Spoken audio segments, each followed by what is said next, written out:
আজকে আমাদের হাতে চলে আসলো লিসেন কোম্পানির 4000 এমএইচ এর ব্যাটারি। একটা সেল অ্যাকুরেট 4000 এমএইচ। এগুলো ল্যাপটপের ব্যাটারি বলে কেউ ভুল করবেন না, এগুলো 18650 না।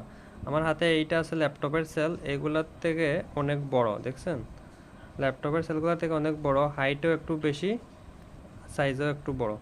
আর এগুলো হচ্ছে একটা ব্যাটারি দিয়ে মিনিমাম 4 ঘন্টা ব্যাকআপ পাওয়ার কথা, আজকে চেক করে জানাবো। দুইটা ব্যাটারি যদি ইউজ করা হয় 7 থেকে 8 ঘন্টা ইজিলি ব্যাকআপ পাওয়া যাবে।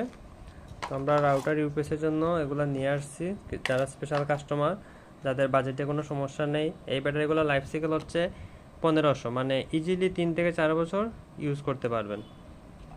তিনটা দিলে 10 থেকে 12 ঘন্টা ব্যাকআপ পাওয়া যাবে। আর এই ব্যাটারিগুলো শুধু শুধু কমেন্ট করবেন না যে শুধু ব্যাটারি পাওয়া যাবে কি না। বর্তমানে শুধু ব্যাটারি সেল করা হবে না আর কি, ব্যাটারি যেহেতু short, Bangladesh customer battery release দিতে অনেক ঝামেলা করে।